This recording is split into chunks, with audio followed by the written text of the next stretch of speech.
Chaotic Cloud of Darkness opened last week, and for those of you who've already gone in to work at it, you know it lives up to its name. It is indeed chaotic. On top of that, it seems like there are a multitude of different strats out there vying for which one is the best. And if you haven't cleared or you haven't even started yet, it might be overwhelming to try to figure out which is the best one for you. Let me see if I can help. Despite all of those links, there are two main strategies that have been used by Party Finder for this raid. One is called Aurelia because that's the name of the person who created it, and the other one has been named Codcar, which literally just means Cloud of Darkness Chaotic Alliance Raid. But people have named the strat that, which is kind of confusing, but it doesn't matter because we're not using it. The Aurelia strat is what has worked for us when teaching other people to do this fight, so that's what we're going to be focusing on here. There will be links in the description below, but I'll also put the images on the screen for you so you can see them as we go. The first thing you want to do when you enter this fight is split your alliances into light parties. There will be a light party stack in phase 1 and in phase 3, and you want to make sure to have those figured out before you start. You also want to determine your positioning for phase 2. In phase 2, there will be two platforms, one on the east side and one on the west side, and a sort of square in between of PvP tiles. Alliance A, minus the off-tank and healer 2, will be standing on the platform on the west side, and Alliance C, again minus off-tank and healer 2, will be standing on the platform on the east side, so your platforms will each have 6 people. In the southwest corner of your PvP tiles, your off-tank and healer 2 from A will stand with one ranged DPS from Alliance B. And then on the southeast side, same thing, Alliance C off-tank and healer 2, with the other ranged DPS from Alliance B. The last two corners, northeast and northwest, will be the rest of Alliance B. Main tank healer 1, melee 1 in the northwest corner, off tank healer 2, melee 2 in the northeast corner. This will all make sense later. When you first engage Cloud of Darkness, you'll start a sequence of 2 attacks called Blade of Darkness that can happen in 3 forms at random. If she crosses her 2 blades in front of her, this will be a large AoE starting out from her body and going in front of her. You want to get out all the way back to the diamond on the floor to be safe. If she raises a blade to the side, you'll want to go under or behind the hand on the opposite side. So if she raises her right hand, you want to go under her left, and if she raises her left hand, you want to go under her right.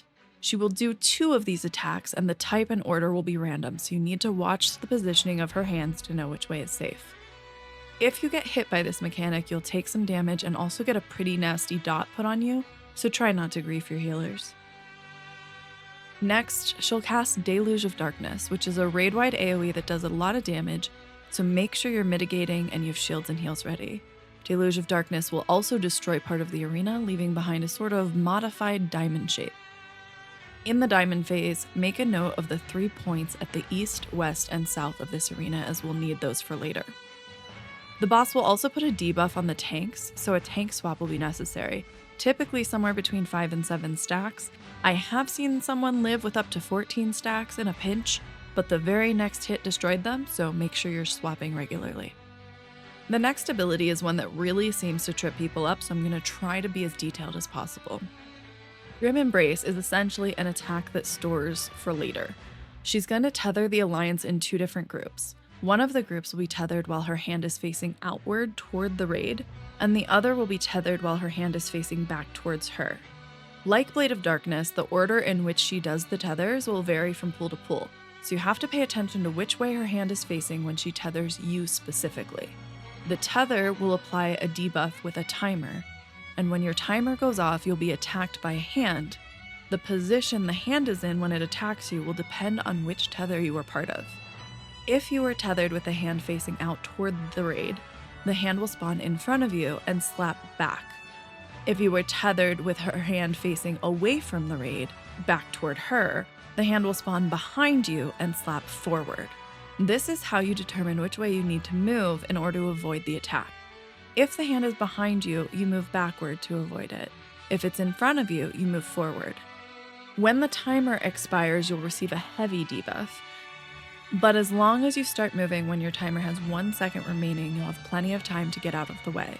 If you don't move out of the way, the hand's attack will do a good bit of damage and also apply a 5-second doom. This doom can be cleansed, but since the timer is so quick, Your healers will have a hard time removing it if more than a couple of people end up doomed, so be mindful and try to avoid getting hit. The timers are also individual, so if your timer is going off at the same time as someone else's, that does not mean you'll be moving in the same direction. It's important to remember which tether you got so you know which way to move to avoid it. One way we've been handling it is by having a physical representation in front of us to know if we need to move forward or back. This could be a piece of paper or something else that helps you remember. It may sound silly to do this, but if you position your hand incorrectly, you may hit someone else with the attack, and anyone hit with it will also receive doom. So do whatever you can to avoid it and to remember which way you're going. It's important to keep an eye on your timer and take it to the edge of the arena regardless of which way your hand attack will go. If you're dodging forward, put your back to the edge and begin walking forward with 1 second remaining. If you'll be dodging backwards, face the edge and walk back with 1 second remaining.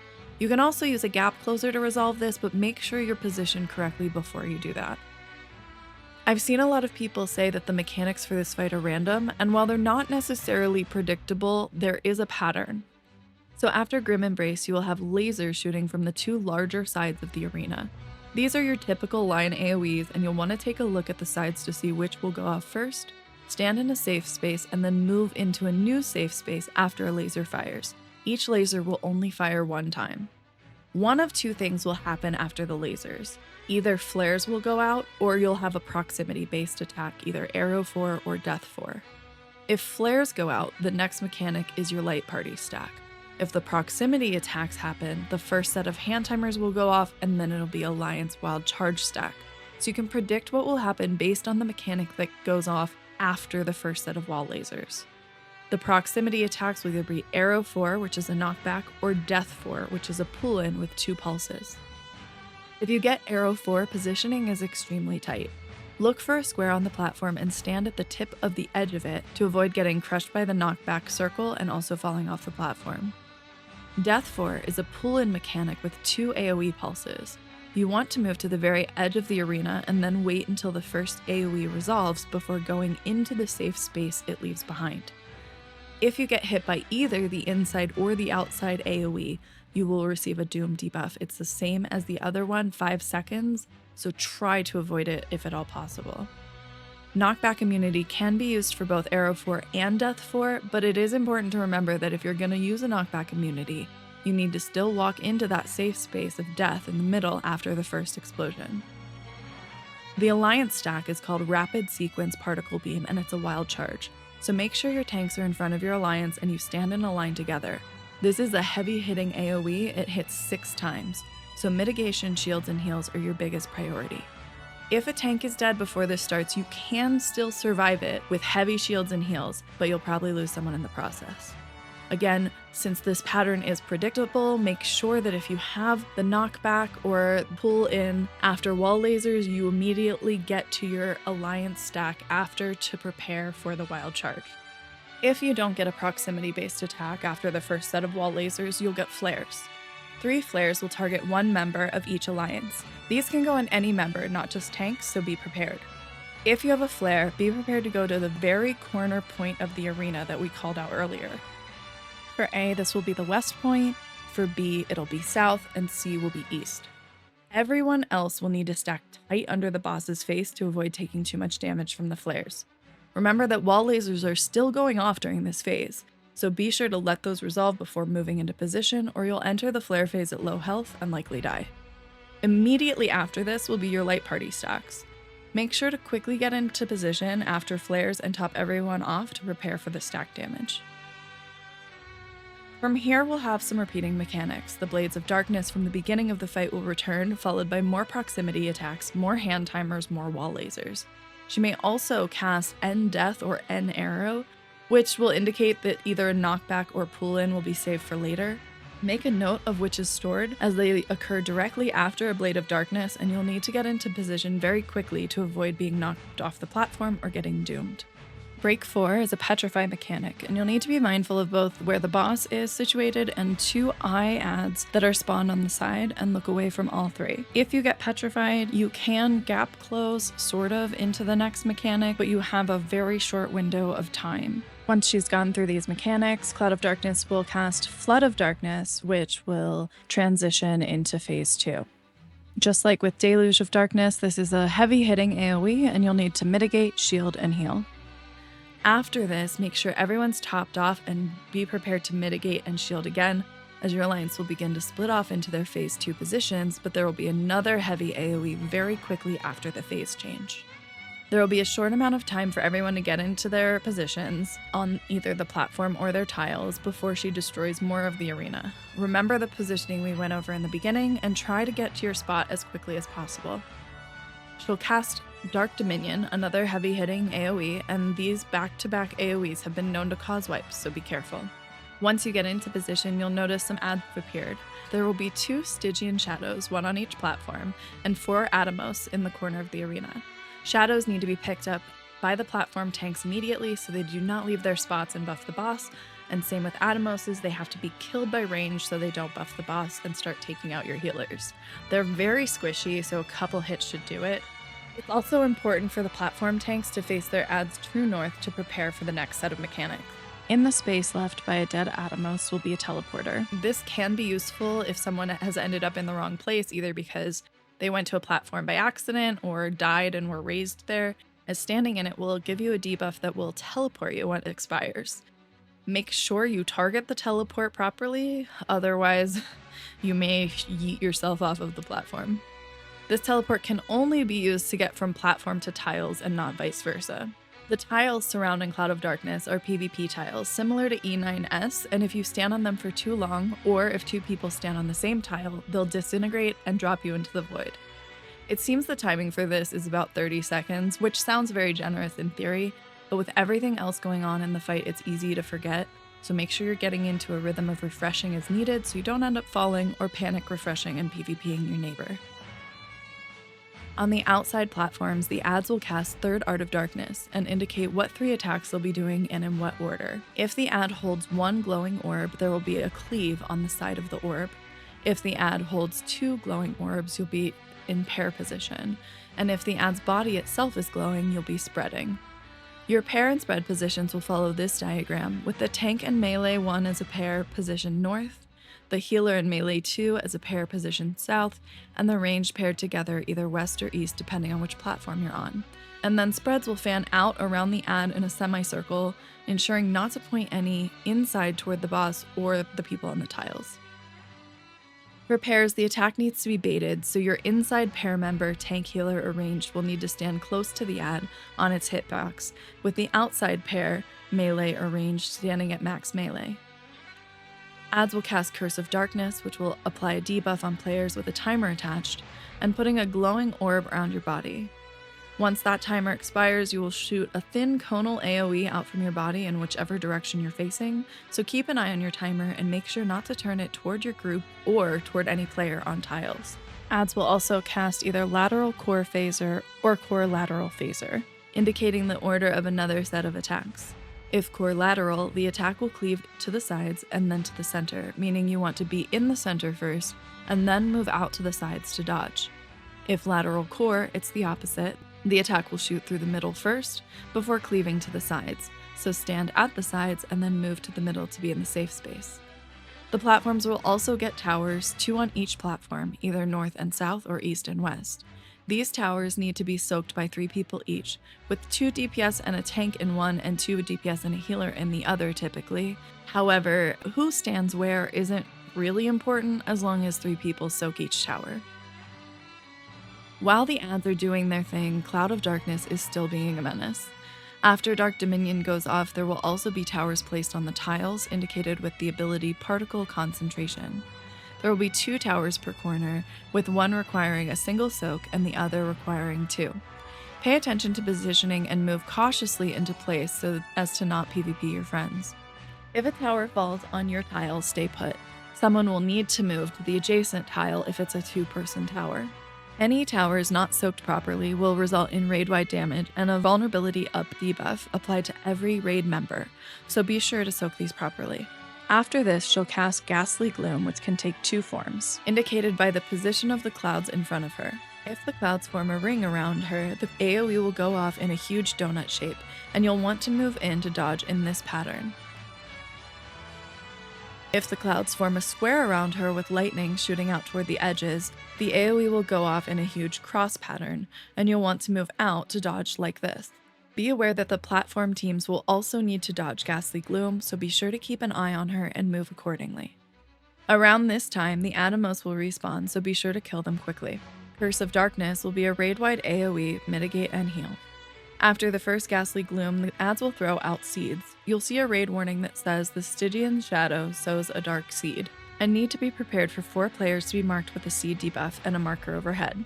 Tiles players will take the seeds and drop them on the middle squares to the east and west, and platform players will drop theirs to the north and south of the platforms. After seeds are planted, Cloud of Darkness will cast another Ghastly Gloom, whichever one she didn't cast earlier. So if she casts the donut before, this will be the cross, and if she casts the cross before, this will be the donut. After she casts the second Ghastly Gloom, another raid warning will appear saying the Stygian Shadow manipulates the Dark Seedling, and an exclamation point will appear above the seeds that were dropped earlier. This indicates that a bramble will soon be tethered to 2 players. This is proximity based, so you can bait these by having players stand close to one another, like in this diagram. The brambles will tether and need to be broken by one of the tethered players running out of range. See this diagram for where to run to break your tethers. After tethers are broken, there will either be a spread mechanic or a wild charge stack mechanic. If spread, you'll see black orbs swirling around her. This spread is a huge AoE and you need to make sure not to overlap or clip your teammates. If wild charge, the air around her will glow a sort of orange and black. Get in position with tanks in front. Platforms all fall back behind your tank, tiles stand in a triangle formation with the tanks in front, and the DPS and healer standing as close to the corner as possible without stepping on another tile. After spread or stack will be a rotation mechanic called Active Pivot Particle Beam. This mechanic will require shifting either clockwise or counterclockwise, and you can tell the difference by the color of the arrows circling her. If blue, the rotation will be counterclockwise, and if orange, it will be clockwise. Depending on your positioning, you may or may not need to move with this mechanic. If clockwise, the west platform will need to shift south, and the east platform will need to shift north. Northwest and southeast tile corners will also need to move with the rotation. If counterclockwise, west platform will need to shift north, and east platform will need to shift south, and southwest and northeast corners will need to move to avoid the mechanic, being careful not to move too quickly so they aren't stepping on tiles others are standing on. Once the rotation has completed, you can move back to your original location. After the rotation, Cloud of Darkness will cast Looming Chaos, which will swap players to a different position based on proximity. You can pre-position to prepare for this mechanic. See this diagram for more information. This mechanic is why it's important to know both the tiles and the platform's roles for this fight, as you will likely be doing both throughout the encounter. Tanks, healers, and DPS from the tiles will take the position of the main tank, healer 1, and ranged 1 on the platforms after the swap. The previous add mechanics will repeat, so you need to be prepared for third Art of Darkness, core lateral, conal timers, and towers, as well as watching for the Ghastly Gloom casts from the boss, and spread or stacks. The group on the tiles after the swap will have a new mechanic to deal with called Faint Particle Beam. This is a chasing AoE, and once you see it, you want to sprint and start moving immediately, running clockwise around the tiles, and then continuing until you're back into your original position. The group should adjust to allow anyone with the chasers to pass, so you should not have any issues as long as you're running clockwise. After these mechanics, the ads will disappear and the damage done to them will transfer to the boss. You'll have a short time to DPS Cloud of Darkness before she casts Flood of Darkness, which will phase back to the original arena. You essentially have just enough time to run up to her, shield and heal before she casts Deluge of Darkness again to destroy the platform. This will put you back on the diamond platform from the beginning, and the phase 1 mechanics will repeat. Following a similar pattern from before with Grim Embrace, wall lasers, flares, arrow, and death 4. Use your limit breaks here, do your mechanics, DPS the boss, and then she's dead. Thank you very much for watching this video. I hope it was helpful for you. We've been spending the past week teaching people this fight, and we have a Discord that I'll link below for people trying to coordinate chaotic runs. Feel free to join. Let me know if you have any comments or questions below, and thanks again for watching.